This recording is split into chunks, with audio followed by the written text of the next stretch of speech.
끊어가지고. 아쉽죠, 그렇죠?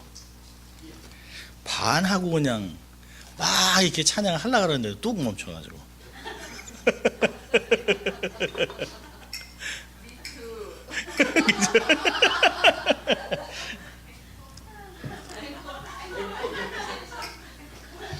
네. 아, 이거 참, 이거 동의제 정부를 수도 없고, 이거.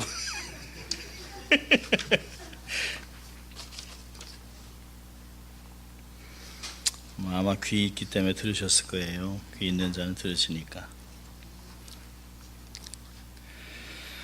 자, 기도하고 말씀 보겠습니다. 하나님 아버지, 감사합니다. 저희들의 찬양을 기뻐 받으시고 저희들을 자녀 삼으신 것을 결코 후회하지 않으시고 어떤 상황 속에서도 저희를 격려하시고 또 위로하시고 공유를 베푸시고 믿음을 더해 주셔서 이 시간까지 오게 하신 것 감사합니다. 하나님, 오늘도 저희들이 말씀을 경청하려고 합니다.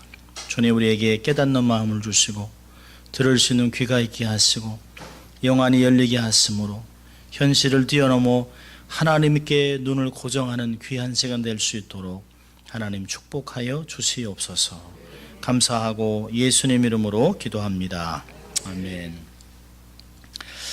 오늘 하나님께서 저희들에게 주시는 은혜의 말씀은 히브리서 11장 13절부터 16절까지 말씀입니다. 히브리서 11장 13절부터 16절까지입니다. 성령의 감동으로 기록된 하나님의 거룩한 말씀을 봉독할 때 여러분의 심령이 은혜를 경험할 수 있기를 바랍니다. 이 사람들은 다 믿음을 따라 죽었으며 약속을 받지 못하였으되 그것들을 멀리서 보고 환영하며 또 땅에서는 외국인과 나그네로라 증거하였으니 이같이 말하는 자들은 본향 찾는 것을 나타냅니다. 저희가 나온 바 본향을 생각하였다면 돌아갈 기회가 있었으려니와 저희가 이제는 더 나은 본향을 사모하니 곧 하늘에 있는 것이라. 그러므로 하나님이 저희 하나님이라 일컬음을 받으심을 부끄러워 아니하시고 저희를 위하여 한 성을 예비하셨느니라. 아멘. 하나님의 말씀이었습니다. 금요 예배에 나오신 믿음의 영웅들을 주의 이름으로 환영합니다. 참 잘 오셨습니다. 믿음의 영웅들이죠. 우리들의 이름도 사실은 히브리서 11장 뒤에 있습니다. 우리가 보지 못할 뿐이죠. 오늘도 하나님께서 말씀을 가지고 저희들에게 큰 은혜 주실 줄 믿습니다. 오늘은 아브라함의 믿음 세 번째 말씀입니다. 우리가 계속 말씀드립니다마는 히브리서 11장에 기록된 믿음의 사람들은 어떤 면에서 믿음의 사람들을 통해서 믿음이 참 중요하구나 라고 하는 것을 배우고 삶에 적용합니다. 그러나 우리가 잊지 말아야 할 것은 히브리서 11장에 있는 믿음의 사람들에 기록된 모든 사람들의 특징은 지극히 평범하다는 것이에요. 우리와 성정이 같은 사람들입니다. 우리랑 동일한 사람들이에요. 지극히 평범한 삶을 살아가던 사람들을 어느 한순간 하나님이 그들을 거룩한 부르심으로 부릅니다. 그런데 사람이 도대체 거부할 수 없는 하나님의 거룩함 임재로 사람들을 찾아오셔서 그들을 부르세요. 그리고 그들의 신분을 바꿔놓습니다.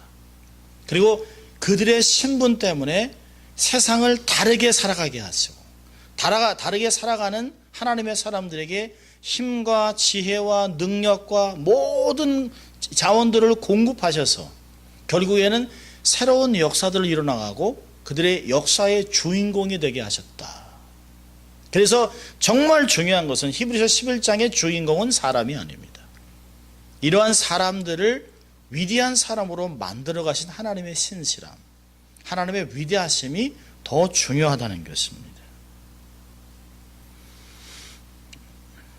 평범한 우리들도 히브리서 11장 후반부에 우리의 이름들이 기록되고 있다는 것을 잊지 말아야 합니다. 그래서 믿을 수 있기를 바랍니다. 결코 우리가 아브라함, 모세, 이삭, 야곱 뭐 이런 사람들을 보고 기죽을 이유가 아무것도 없습니다. 그들과 우리는 다르지 않습니다. 엘리야를 보고도 우리가 기죽을 필요가 전혀 없습니다. 우리가 하나님의 부르심을 받고 하나님의 말씀을 부여잡고 하나님의 능력을 받아서 삶을 살아간다면 우리도 지금 현실에 하나님의 역사를 써나가고 있기 때문입니다.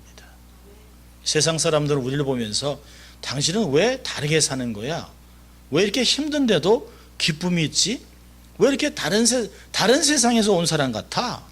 뭐 별에서 온 사람 같아? 이렇게 얘기할 때 정말 당신은 딴 세상에 사는 거야 라고 할 때 사실은 맞는 말이에요. 우리는 다른 나라, 하늘나라에 속해 있는 사람이기 때문에 살아가는 방식이 다를 수밖에 없다는 것입니다.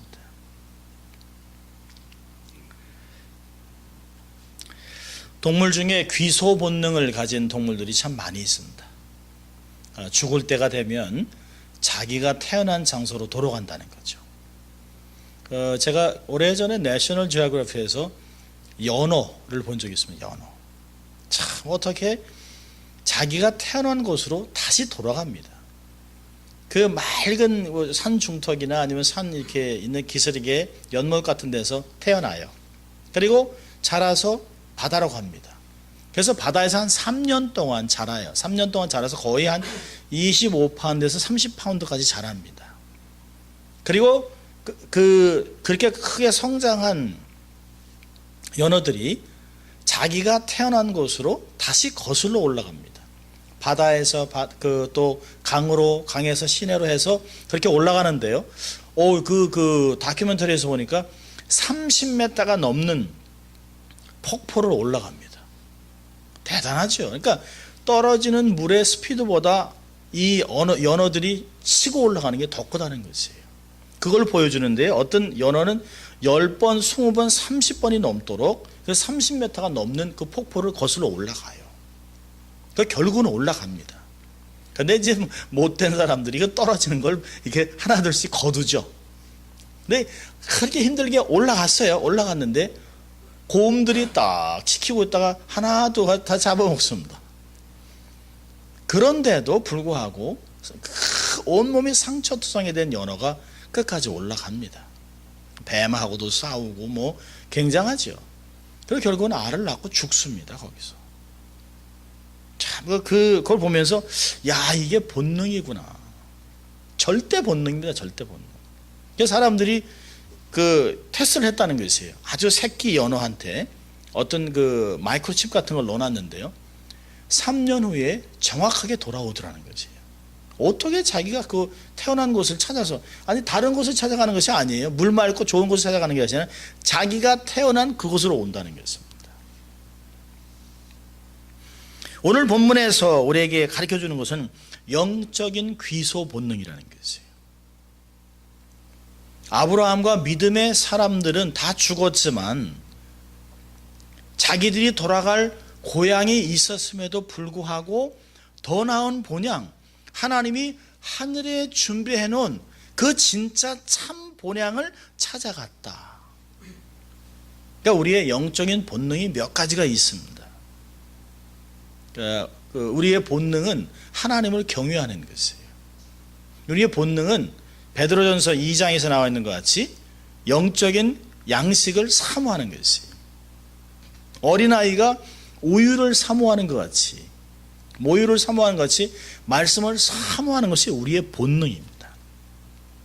그러니까 하나님을 경외하고 하나님의 말씀을 사모하고 또 우리의 본향을 찾아가는 영적 귀소 본능이 우리에게 있는 주어진 본능입니다.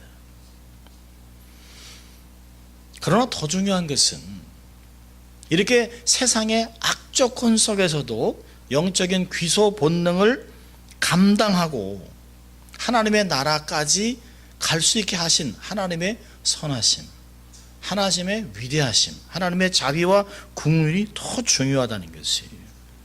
오늘 13절부터 16절까지 읽었습니다만 정말 오늘의 말씀의 핵심은 16절 후반부에 있습니다. 그러므로 하나님이 저희 하나님이라 일컬음 받으심을 부끄러워 아니하시고 저희를 위하여 한 성을 예비하셨다. 그것 때문에 사람이 귀소 본능으로 가는 것이에요. 돌아갈 것이 없다면, 저는 실향민들의 눈물을 보면서 참 고향을 잃어본 사람이 아니니까 몰라요. 아마 우리 나장로님 같으면, 권사님 같으면 정말 지척에 두고도 갈 수 없는, 참 마냥 돌아갈 수 없는 고향을 이렇게 보면서 이게 어떻게 해야 되는가. 제가 아는 장로님이 참 연세가 많으셨는데 혈연단신으로 내려오셨어요. 그리고 또 혈연단신으로 내려온 그 권사님을 만나서 결혼해서 자녀를 낳았습니다. 자녀를 5남매를 낳으셨는데, 5명을 낳았는데 늘 그분이, 가족들은 가능하면 이 가까운 곳에서 살자, 한 동네에서 살자. 왜냐하면 가족이 없으니까요. 이 절기만 되면 그렇게 힘들어 하셨어요. 그리고 언젠가는 통일이 되면 내가 가겠다 하지만 결국은 고향을 못 보고 가셨습니다. 그 고향으로 갈 수 없었던 그들의 실향민의 눈물을 누가 이해할 수 있겠습니까? 근데 정말 세상에서 불쌍한 사람은 진짜 갈 고향이 없는 사람들입니다. 이 육신의 장막을 벗고 영원히 살 수 있는 그 내 삶의 모든 삶에 대한 보상을 주시고 축복하시고 영원토록 복을 누리게 하는 그 편안히 쉴 수 있는, 하나님과 함께 할 수 있는 집이 없는 사람, 세상에 가장 불쌍한 사람들입니다. 그 본향이 있다고 느끼는 사람은 정말 대단한 것이죠. 세상에서 그렇게 모르고 살아가는 사람들 사이에 하나님이 한 사람 한 사람 주권적으로 택하셨습니다. 그리고 그 본향으로 하나님이 이끌어 나가세요.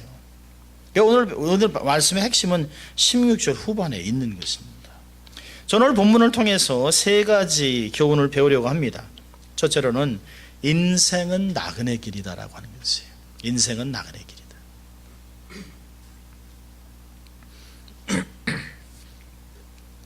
두 번째로는 하늘의 본향을 찾으라는 것이에요. 하늘의 본향을 찾으라. 세 번째 교훈은 하나님은 신실하다는 것입니다.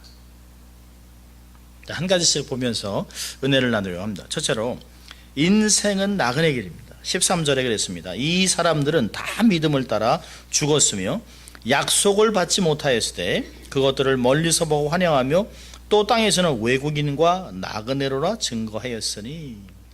오늘 본문에서는 우리의 인생을 나그네에 비유하고 있습니다. 이 외국인이라 하는 말은 헬라어로 세노이라는 말입니다. 낯선 사람이다. 낯선 사람이다. 본국 사람들에게는 좀 이상하게 보이는 사람이라는 것이에요. 경멸의 대가 세상이 되고 있는 사람, 언어, 풍속, 생활 양식이 달라서 이방시되고 있는 사람, 끝까지 이질적으로 취급되고 있는 멸시받는 사람들을 통틀어 외국인이라 얘기합니다. 저희들은 이 미국 땅에 살아가면서 그런 걸 너무 느끼잖아요. 제가 처음 이민 와서 월낫이라는 데로 이주를 했는데 LA에서 있다가 한국 사람이 없어요. 영어를 못하는 사람이 한 명도 없었습니다.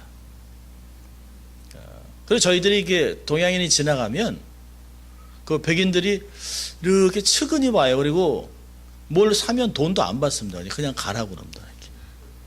그리고 어떤 때 이게 찔러보기도 합니다. 지금은 뭐 너무 많죠. 막 롤레나이 지역 가면 중국인들이 90%입니다. 외국인, 낯선 사람입니다. 낯선 사람이라서 반가운 대상이 아니라 저 뭐 영어도 못하고 뭐 이런 그렇게 취급받는 사람들입니다. 이 나그네라라는 헬라어는 파레피도모이라고 하는 그 단어인데요. 이건 뭐냐면 임시로 거주하는 자를 뜻하고 있습니다. 그러니까 나름대로 고향이 있지만 어떤 이유든지 간에 가지 못하는 사람입니다. 그러니까 실향민 같은 사람들이죠.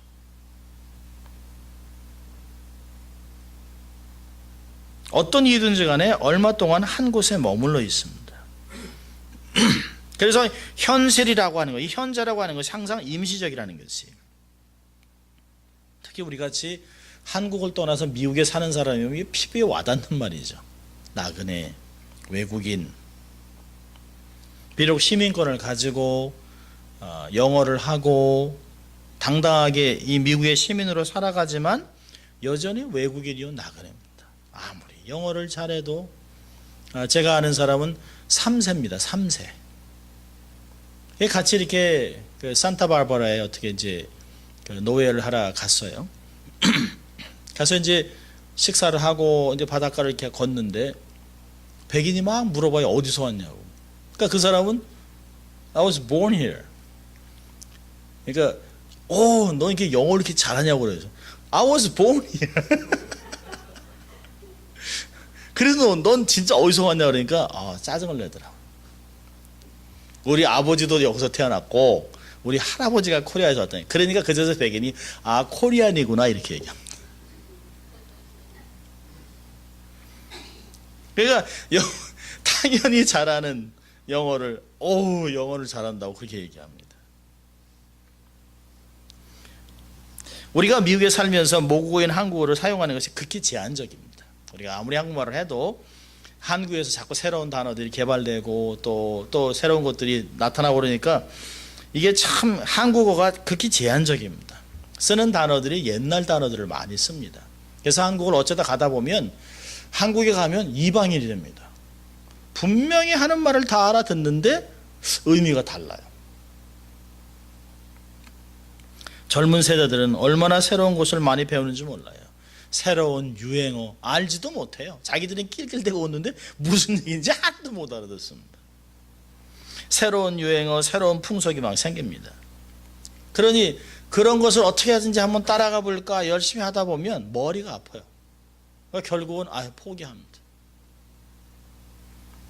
지쳐서 도중에 하차하고 나고 하죠. 이민자들은 대개가 이민 온 그 연도에 그 풍속이 멈춘다고 그래요. 저같이 이제 고등학교 1학년 때 이민 온 사람은 한국어 수준이 고등학교 1학년. 그래도 이제 계속 한국 책을 읽고 한국 설교를 하고 하니까 한국어 많이 늘지요. 제가 신대원을 거의 졸업할 때까지는 한국어로 설교를 한 번도 해본 적이 없습니다. 다 영어로만 했습니다. 그러다가 담임 목사님께서 주일 오후 설교를 시키는 바람에 제가 설교 노트를 만들어 놓고 아내가 다 고쳤습니다. 한국말을 이렇게 고쳤습니다. 한국 풍속이, 한국이 언어들이 정체가 되니까 우리 그 말이 통하지 않습니다. 생각이 통하지 않습니다. 사상이 통하지 않습니다. 어떤 면에서 불통의 인간이 되어버립니다. 불통이 되니까 고집스러워져요. 그러니까 한국에서 온 사람들은 우리를 되게 고집스럽다고 얘기합니다. 우리를 거의 이제 70년대에 온 사람, 그러니까 30년, 40년 전의 사람으로 이렇게 취급하는 것들을 봅니다. 한국에서 온 사람들이 대개 이 한국 TV나 라디오를 들으면 막 끽끽대고 웃어요. 왜 그러냐 하면 광고가 너무 촌스럽다는 거예요. 광고가. 안 깎아도 제일 싸다는 김수전기. 어떻게 광고를 저렇게 하냐고 막 그러더라고요. 저희는 들으면 아주 참 정감 있고 편한 광고인데요. 참 촌스럽다는 것이에요. 식당 이름도 너무너무 촌스럽다 그럽니다. 시대는 계속해서 변하고 있습니다. 사실 우리가 그들과 시간을 맞춰서 간다고 해서 정체되는 것이 아니죠. 똑같이 달려도 여전히 세월은 지나갑니다. 세월은 급하게 변하고 있습니다. 그러니까 한국에 살든 미국에 살든 어디 살든 우리는 여전히 영원히 나그네로 살 수밖에 없습니다. 이방인으로 살아감을 잊지 말아야 합니다. 그래서 베드로 사도가 흩어져 핍박 때문에 흩어져 살아가는 성도들에게 그들의 정체성과 믿음의 삶에 대해서 베드로전서 2장 11절과 12절에서 이렇게 이야기합니다. 사랑하는 자들아 나그네와 행인 같은 너희를 권하노니, 여기도 얘기합니다. 너희들이 그 지역에서 뿌리를 내리고 살려고 하지만 그러나 너희들은 영원히 나그네와 행인같이 삶을 살 수밖에 없다. 그렇게 살아가는 너희들에게 내가 권한다 라고 얘기합니다. 영혼을 거스려 싸우는 육체의 정욕을 제어하라. 너희가 이방인 중에서 행실을 선하게 가져 너희를 악행한다고 비방하는 자들로 하여금 너희의 선한 일을 보고 권고하시는 날에 하나님께 영광을 돌리게 하려 함이라. 착하게 살으라는 것이, 다르게 살으라는 것이, 나그네와 행인이기 때문에 그 본토인 현지인들과 다르게 살으라는 것이, 그들의 도덕보다 훨씬 뛰어나게 선을 행하면서 결국에는 하나님이 오셔서 하나님이 재림하셨을 때, 주님이 재림하실 때 그 우리들의 선한 행실로 인해서 하나님의 영광을 받을 수 있도록 하라고 이야기하고 있습니다. 이 땅에서 나그네로 살아가면서 너무 세상의 것에 집착하지 말아야 합니다. 아무리 노력해도 무슨 방법을 써도 소용이 없어요. 우리는 나그네인 것입니다. 여행하는 사람이 땅에 집착하면 집착할수록 실망하게 됩니다. 사실 우리가 갖고 있는 많은 모든 문제, 아픔과 고통의 이야기는 집착을 버리지 못해서 오는 것들이에요.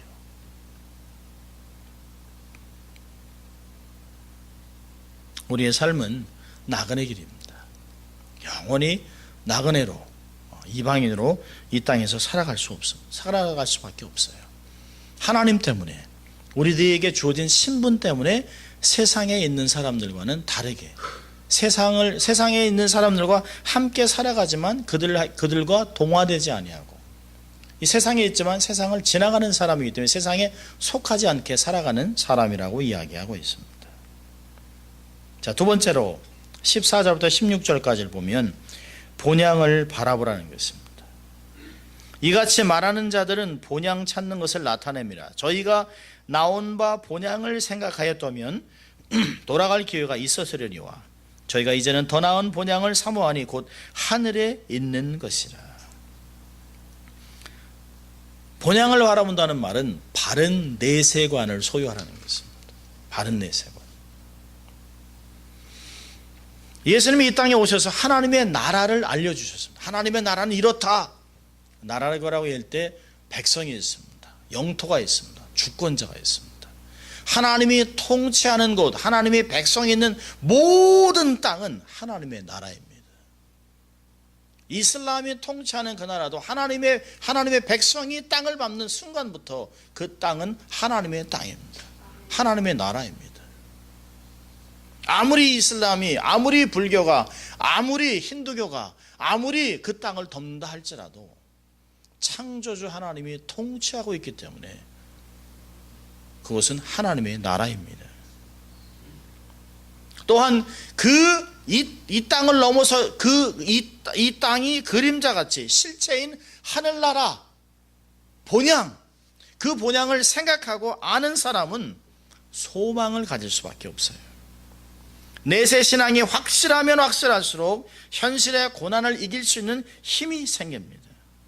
내일의 소망 때문에 오늘의 환난을 견디는 것이에요. 오늘의 아픔을 이겨나가는 것입니다. 그럼 크리스토퍼 콜럼버스, 미국 대륙을 발견한 크리스토퍼 콜럼버스가 1492년 8월 3일 76명의 일행과 세 척의 배 산타마리아, 핀타, 니냐 배를 타고 항해에 올랐습니다. 대서양을 최초로 가로질러서 황금의 땅 인도를 찾아 나서기로 했습니다. 기존의 교역로가 그 이슬람 세력으로 인해서 막히니까 새로운 루트를 찾기 시작했습니다. 그래서 스페인 여왕의 도움을 받아서, 후원을 받아서 배를 타고 항해를 합니다. 계속 가면 지구가 둥글다고 생각을 했기 때문에 결국은 인도에 도착할 것이라 생각하고 계속 항해를 했습니다. 그런데 아무것도 보이지 않습니다. 한 달, 두 달 배에서 잦은 폭동이 일어났습니다. 그러다가 60일이 넘어서 정말 마지막 폭동이 일어났습니다.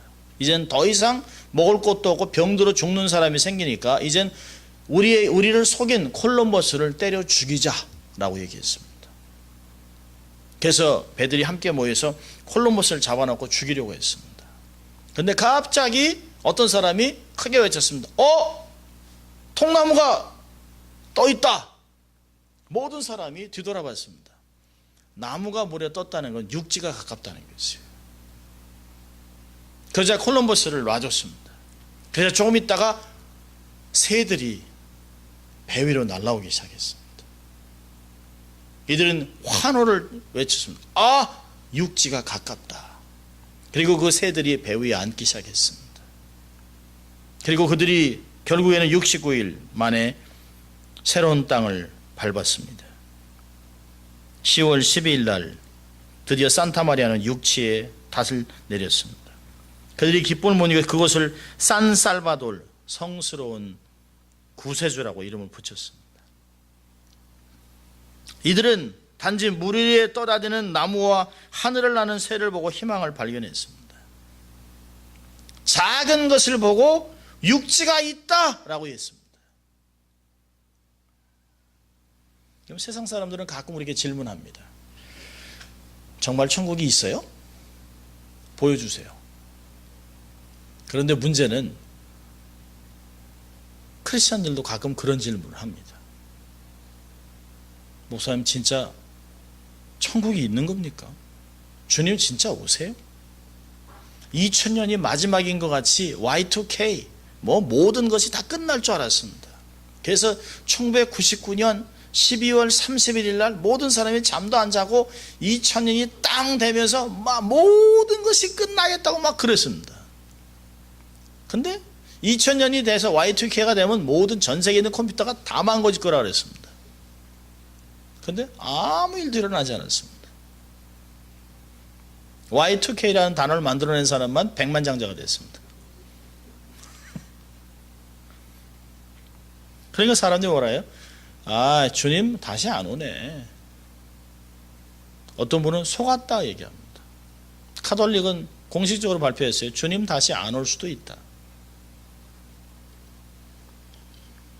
여러분, 하나님의 영이 성도들의 삶 속에서 역사하고 있는데 주님이 성육신 하시고 태어나셔서 십자가에서 고난을 당하시고 돌아가시고 부활하시고 승천하시고 성령을 보내셔서 2000년 동안 하나님의 역사를 그렇게 많이 이루신 성령의 역사, 성경과 함께 교회의 역사, 2000년의 역사를 우리가 다 보고 듣고 경험했는데도 불구하고 우리들은 소망을 자꾸 잃어버립니다.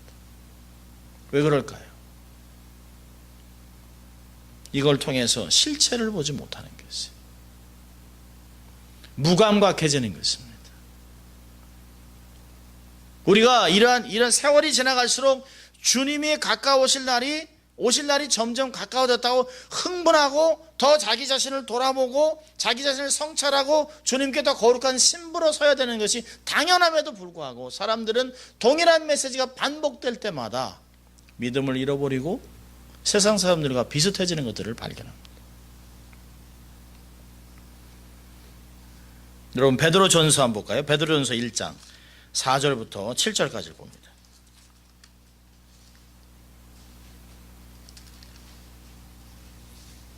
베드로전서 1장 4절부터 7절까지.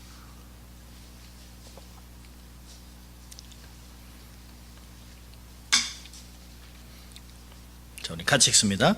썩지 않고 더럽지 않고 쇠하지 아니하는 기업을 잊게 하시나니 곧 너희를 위하여 하늘에 간직하신 것이라. 너희가 말세에 나타나기로 예비하신 구원을 얻기 위하여 믿음으로 말미암아 하나님의 능력으로 보호하심을 입었나니 그러므로 너희가 이제 여러 가지 시험을 인하여 잠깐 근심하게 되지 않을 수 없었으나 오히려 크게 기뻐하도다. 너희 믿음의 시련이 불로 연단하여도 없어질 금보다 더 귀하여 예수 그리스도에 나타나실 때에 칭찬과 영광과 존귀를 얻게 하려 함이라. 아멘입니까, 여러분? 천국 소망을 갖고 살기 때문에 고난을 받는 것이에요. 천국 소망이 있기 때문에 세상에 집착하지 않기 때문에 세상에 연연하지 않기 때문에 세상에 있는 것에서 자유롭게 삶을 살아가기 때문에 사람들에게 손가락질을 당하는 것이에요. 야, 돈이 있어야지. 그래도 뭐가 있어야지. 살려면 아니 믿음으로만 어떻게 살아? 어떻게 예수 그러면 사니? 힘이 있어야지, 권력이 있어야지, 뭐가 긴 게 있어야지 어떻게 하려고 하는 거야? 라고 세상 사람들은 정신 차리라고 얘기합니다. 산 소망 때문에 여러 가지 시험을 받습니다. 그런데 놀라운 것은요, 6절에 보니까 시험이 여러 가지입니다. 여러 가지 시험. 근데 근심, 잠깐 근심한다. 잠깐. 여러 가지 시험이 잠깐 온다는 것이, 잠깐 근심합니다. 그런데 그 후에 크게 기뻐한다.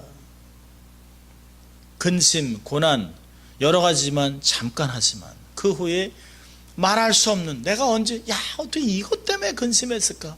아니 어떻게 이 작은 것 때문에 근심하고 이 큰 엄청난 하나님의 임재하심과 하나님의 인도하심과 축복이 있는데 어떻게 하하하 웃는다. 마지막 웃게 된다는 것이. 예수를 보지 못했지만 믿고 있습니다. 이 기쁨을 누가 알겠습니까?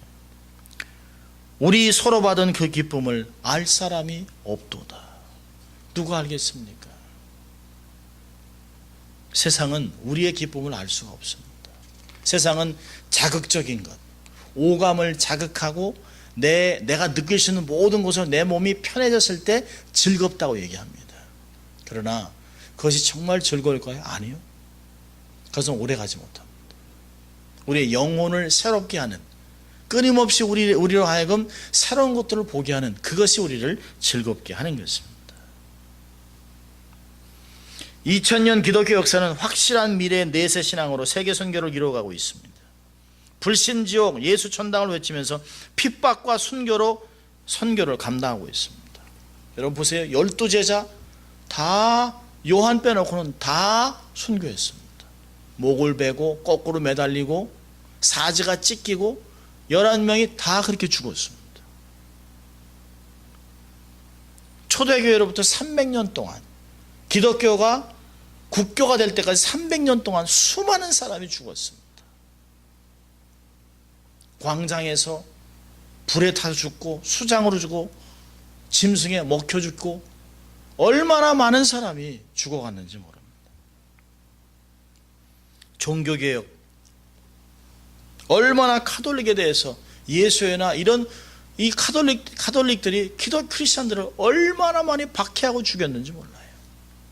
불란서에서 하루를 정해놓고 하루 만에 10,000명의 크리스천들을 죽였습니다. 하나님의 이름으로 카톨릭이 개신교도를 하루에 10,000명을 죽였습니다. 한국에서 불교는 얼마나 크리스천을 박해했습니까? 무속 종교, 그런 무속 신앙과 불교의 그 박해를 이겨내고 믿음을 지킨 것이 한국의 순교 신앙입니다. 이것이 천국 신앙입니다. 내세 신앙이라고 이야기하고 있습니다. 내세에 대한 약속이 없었다면 그들이 그렇게 목숨을 내놓았을까요? 죽어가면서도 하나님을 만날 것을 생각하면서 죽음을 잊어버렸던 그들은 하늘나라에 있는 하나님을 바라보면서, 주님 바라보면서 자기를 핍박하고 있는 자들을 오히려 용서하고 이 세상을 떠났습니다. 중세의 모데토스라고 하는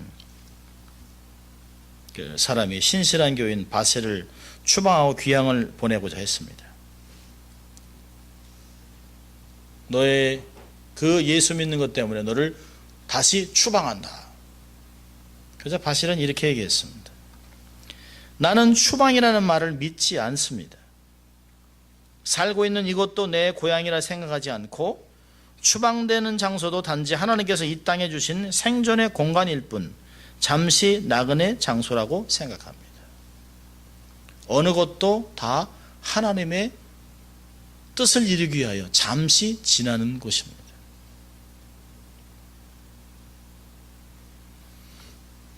사도 바울은 로마서 8장 18절에 이렇게 얘기했습니다. 생각건대 현재의 고난은 장차 우리에게 나타날 영광과 좋기에 비할 수 없도다. 내일의 그 영광 때문에 오늘의 고난을 살아가는 것입니다. 죽어도 다시 사는 신앙이 본향을 찾아가는 신앙입니다. 여러분, 아브라함은 자기가 떠난 고향으로 돌아가고자 했으면 얼마든지 돌아갈 수 있었습니다. 근데 아브라함은 알았습니다. 그보다 더 나은 본향이 있다는 것이. 돌아올 본향을 생각했다면 기회가 있었어요. 얼마든지 돌아가죠. 돈도 있었습니다. 그러나 하나님이 말씀하신 것은 그것이 아니라는 걸 알았습니다.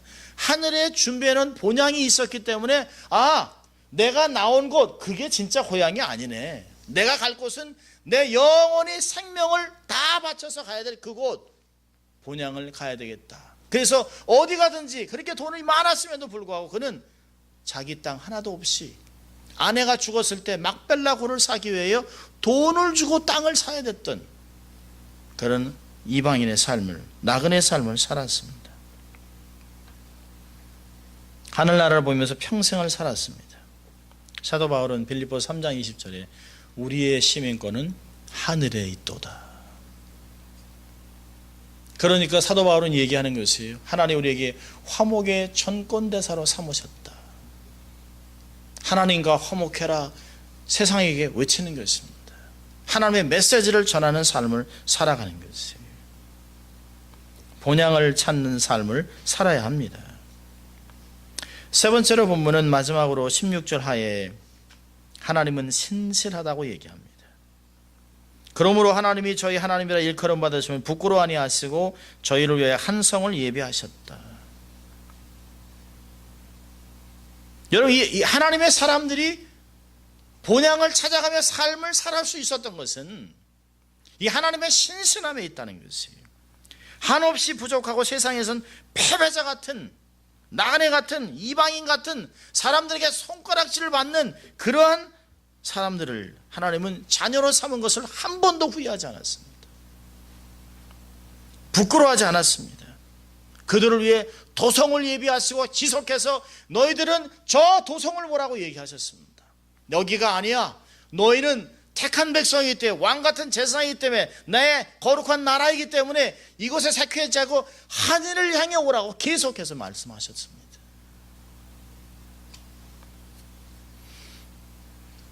우리 안에서 옛사람을 벗어버리게 하고 영혼을 소생시키시고 정한 마음을 창조하시고 하나님의 사람으로 고쳐내가면서 우리에게 복을 주셨다는 것이에요. 그래서 의의 나라, 믿음의 나라를 불러냈기 때문에 의는 믿음으로 살라고 명령하는 것이에요. 여러분 11장 8절을 보면 우리가 두 주 전에 봤습니다마는 8절에 믿음으로 아브라함은 하나님의 부르심을 받았을 때 순종하여 장래기업으로 받을 때에 나갈 새 갈 바를 알지 못하고 나갔으며, 이 말씀 우리가 어떻게 이해해야 됩니까? 아브라함은 어떤 신비한 힘에 이끌려 하나님의 복주심과 긍휼과 자비로우신 은혜에 붙잡혀 자기로서는 상상도 하지 못하고 계획도 하지 못한 곳에 인도를 받으면서 삶을 살아갔다는 것이에요. 거부할 수 없는 하나님의 효과적인 부르심을 받고 감당했다는 것이에요. 그리고 하나님의 인도를 받고 결국에는 복된 자리까지 섰다는 것입니다. 이런 것을 이야기하는 것이에요. 믿음으로 아브라함과 사라는 단산했지만 잉태하는 힘을 얻었다 하면 스스로 할 수 없는 일을 하나님의 크신 능력과 지혜의 은혜와 복주심으로 그를 기뻐 받으사 그에게 후사를 주셨다라고 하는 이야기입니다. 물론 히브리서를 우리가 공부하면서 믿음으로 설명되는 모든 문제에 대해서 특별히 믿음을 가져야 하는 것이 우리의 책임이 얼마나 크냐, 우리의 믿음의 역할이 큰 몫을 한다라고 하는 것은 강조합니다. 그런 것들을 우리가 히브리서 11장을 통해서 믿음의 역할이 얼마나 중요했는가를 우리가 공부하고 있습니다. 그러나 믿음은 조건이 아니라는 것입니다. 믿음은 조건이 아니라 오히려 의무요 특권이라는 데 초점을 두고 히브리서가 이야기하는 것이에요. 아브라함을 봐라, 믿음으로 나왔다. 사라도 믿음으로 나왔다. 그래서 보상을 받았다. 이런 것을 이야기하려는 것이 아니라는 것입니다. 믿음의 세계에 부르심을 받았다면 이제 내가 누구인가를 보라는 것이에요. 누구인가를. 자, 우리 신명기 4장을 한번 볼까요? 신명기 4장 5절 6절입니다.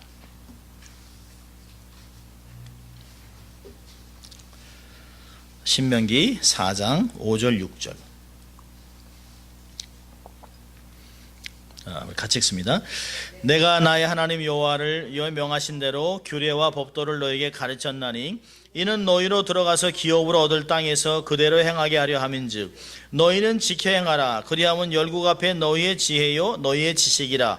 그들이 모든 규례를 듣고 이르기를 이 큰 나라 사람은 과연 지혜와 지식이 있는 백성이로다 하리라. 하나님의 말씀을 지켜라. 그를 순종하는 것이 가나안 땅에 입국 허가 조건이 아니라는 것입니다. 너 말씀을 잘 지켜 그래야 땅에 들어가는 것, 그런 것이 아니라는 것입니다. 이렇게 하면 너희가 가나안 땅에 들어가고 그렇지 않으면 못 들어간다, 그런 말이 아닙니다. 가나안 땅을 약속으로 주었기 때문에 너희가 이미 그 땅의 주인이 되었기 때문에 약속의 땅을 믿음으로 받았기 때문에 너희들은 신분 때문에 이렇게 살으라라고 하는 것이에요. 입국 조건이 시민이 됐기 때문에 행해야 하는 의무를 이야기하는 것이에요.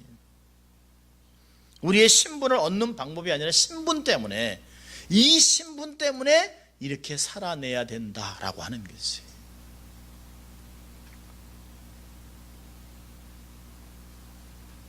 예, 신분이 됐기 때문에 요구되는 책임이라는 말입니다. 믿음을 조건으로 쓰지 말고 믿음을 책임과 의무로 이해하라는 것이에요.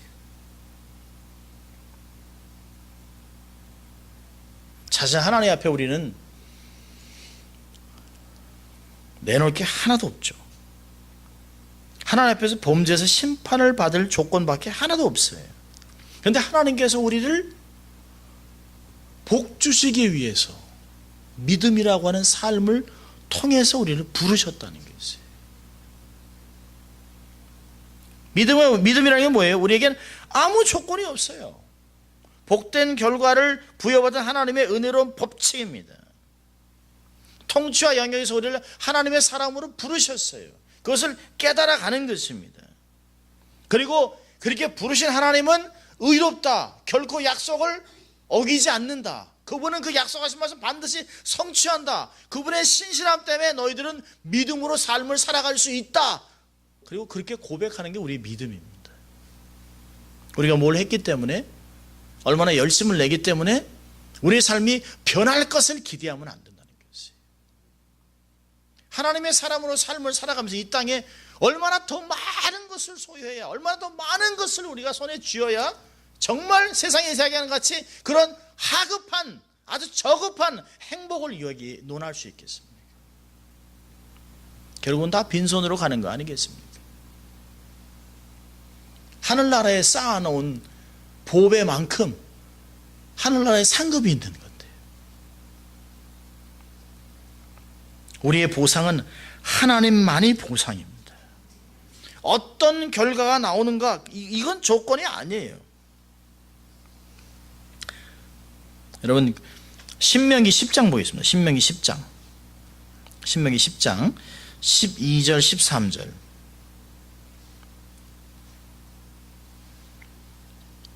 여기도 참 신명기서도 참 기가 막힌 말씀합니다. 신명기 10장 12절 13절 같이 읽습니다. 이스라엘아, 내 하나님 여호와께서 내게 요구하시는 것이 무엇이냐? 곧 내 하나님 여호와를 경외하며 그 모든 도를 행하고 그를 사랑하며 마음을 다하고 성품을 다하여 내 하나님 여호와를 섬기고 내가 오늘날 내 행복을 위하여 내게 명하는 여호와의 명령과 규례를 지킬 것이 아니냐? 여러분, 이것이 조건으로 요구하는 겁니까? 아닙니다. 하나님이 요구하는 게 이렇게 하라는 거, 이렇게 하지 않으면 국물도 없어, 이런 게 아니라는 것이. 길 가다 모르는 사람 붙잡아 놓고 이렇게 살아, 그 얘기가 아닙니다. 사랑하는 자녀를, 택한 백성을 하나님이 모든 것을 동원해서 그를 지키겠다고 하는 언약의 백성에게 얘기하는 것이에요. 너희가 내가 너희들에게 이런 땅을 주었는데, 이런 축복을 받았는데 너희는 어떻게 살아야 되겠느냐?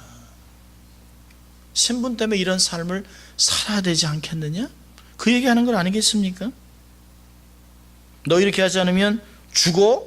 그런 말이 아니에요. 그런 냉엄함이 아닙니다. 하나님은 우리를 구원해 놓고 말씀을 주셨어요. 이스라엘 백성들을 출애굽시키고 구원해 놓고 성민으로, 아무 조건 없이 성민으로 만들어 놓고, 그리고 성민으로 살아가는 방법을 율법으로 주셨다는 것이에요. 그런데 그 율법 지키는 게 그렇게 어렵냐는 것이에요. 그렇지 않잖아요. 하나님이 그런 신분을 만들어 놓고 그런 지위를 만들어 놓고 네 신분에는 네 신분에 걸맞게 하나님의 백성, 내가 너를 지키고 온 열방에 나 같은 신이 없고 너를 여기까지 인도하시니까 그 하나님의 나의 능력을 입고 나의 거룩함을 입고 이 땅에서 이렇게 살아내거라. 그리고 말씀을 주신 것이. 언약 백성에게 사랑으로 권면하는 것입니다. 우리는 성경을 자꾸 읽을 때 조건적으로 읽어요. 이렇게 하면 준다. 이렇게 해야만 된다. 그렇지 않습니다. 우리가 하나님께 해드릴 게 뭐가 있겠습니까? 세월이 가면서 말씀을 읽을 때마다 하나님께 해드릴 건 하나도 없습니다. 그저 하나님이 하신 거 우리가 하나님 잘하셨습니다. 하나님 역시 하나님이시네요. 하나님 곁에 서서 그분 응원해드리고 그분을 높여드리고 그분을 인정해드리고 범사에 하나님이 내 삶의 주인됨을 믿음으로 고백하고 이 말씀대로 살아내는 것, 그것 이상이 없다는 것이에요. 우리가 하나님께 재물을 드리고 우리가 하나님께 뭐 자식을 바치고 뭘 한들 하나님이 기뻐하겠습니까? No, 그렇지 않습니다. 미가서 6장 8절에서 얘기했습니다. 하나님이 너에게 요구하는 게 뭐냐라고 얘기했습니다. 선이 뭐냐는 것이에요. 그전에는 하나님 아들을 드릴까요? 재물을 드릴까요? 하나님 그게 아니라는 것이에요. 하나님 앞에 겸손히 공의를 사랑하고 인자를 사랑하고 그분과 겸손히 동행하는 것이 아니겠냐. 하나님이 요구하는 게 그것이에요. 하나님 우리에게 돈을 요구하는 것이 아니잖아요. 우리 몸이 깨져라 하면서 노동하고 하나님께 헌신하는 것이 아니잖아요. 그분을 사랑하고 그분의 말씀을 삶에서 살아내고 겸손히 하나님의 세상에 드러내는 것, 이 모든 땅의 주인이 하나님이라는 것을 삶에서 살아내는 것, 고백해내는 것, 그것이 중요하다는 것이. 히브리서 11장을 통해서 성경이 믿음으로라는 단어를 나열하면서 우리에게 가르치는 것이 무엇입니까? 우리가 그 은혜를 입어 이 자리에 들어와 하나님의 자녀가 됐다는 것이, 하나님의 복주심과 공일과 자비의 대상, 그 통치에 들어와 있다. 우리가 그 믿음의 세계에 들어와 있다. 아브라함이 믿음으로 나온 것 같이 우리도 이 믿음으로 이 자리에 들어와 있다. 우리도 같은 만년에 서 있다. 할렐루야 감사합니다 라고 하는 것을 가르치는 것이에요. 이 믿음의 영웅들을 보면서 이 사람들과는 우리는 비교할 수 없는, 벌레봐도 못한, 하나님이 얼마나 딱하겠습니까? 우리를 왕같은 제사장이라고 얘기하는 이유가 있다는 것이에요.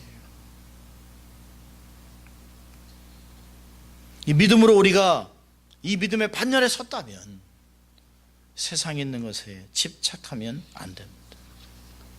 히브리서는 오늘도 우리에게 이렇게 말하고 있습니다.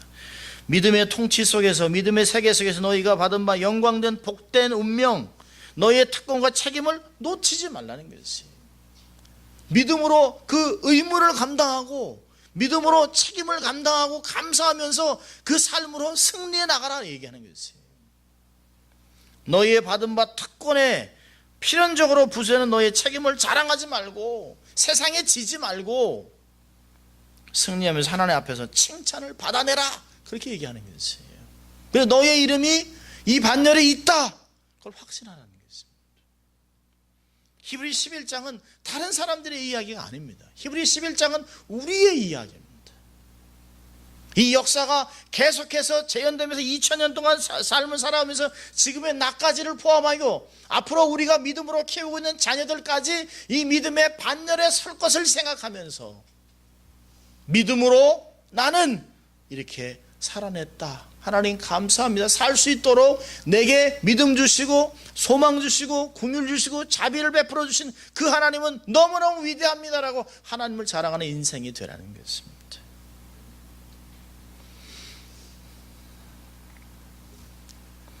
한국의 믿음의 선조들이 참 좋은 분들이 많았습니다.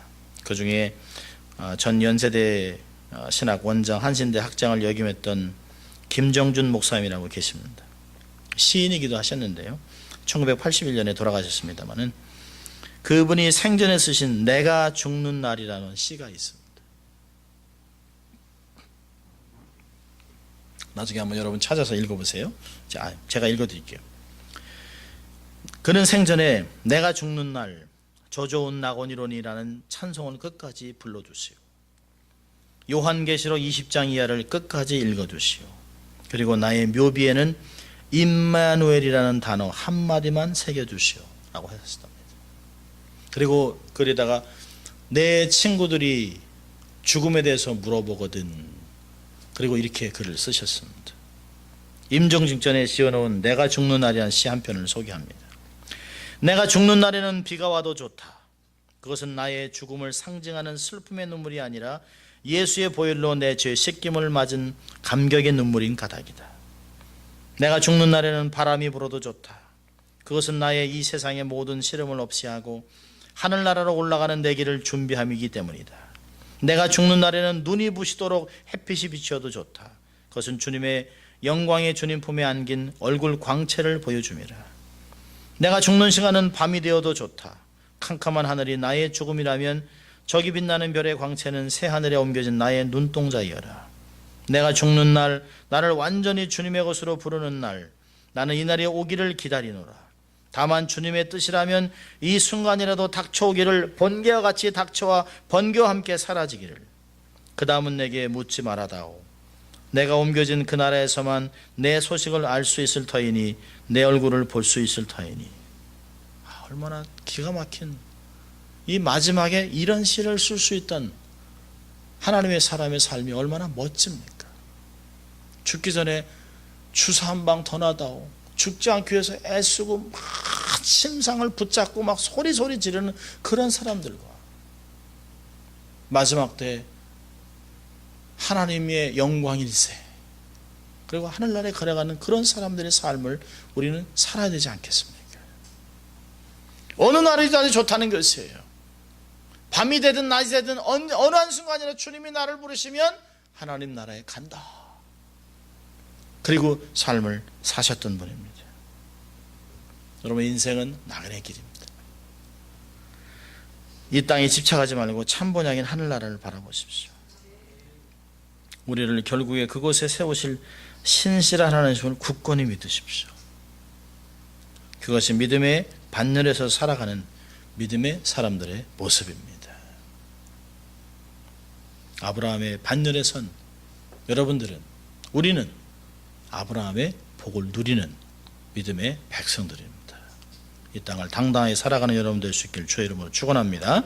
기도하겠습니다.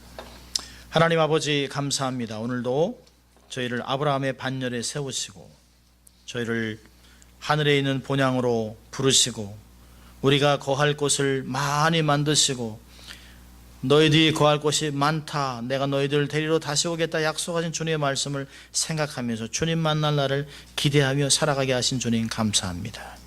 이 땅에 있는 것, 이 땅에 집착하지 않게 하시고 나그네의 삶을 살아가며 하나님의 영광을 드리는 저희들이 될 수 있도록 하나님 축복하여 주시옵소서. 감사하고 예수님 이름으로 기도합니다. 아멘. 우리가 이제 함께 합심으로 기도했으면 좋겠습니다. 여러 가지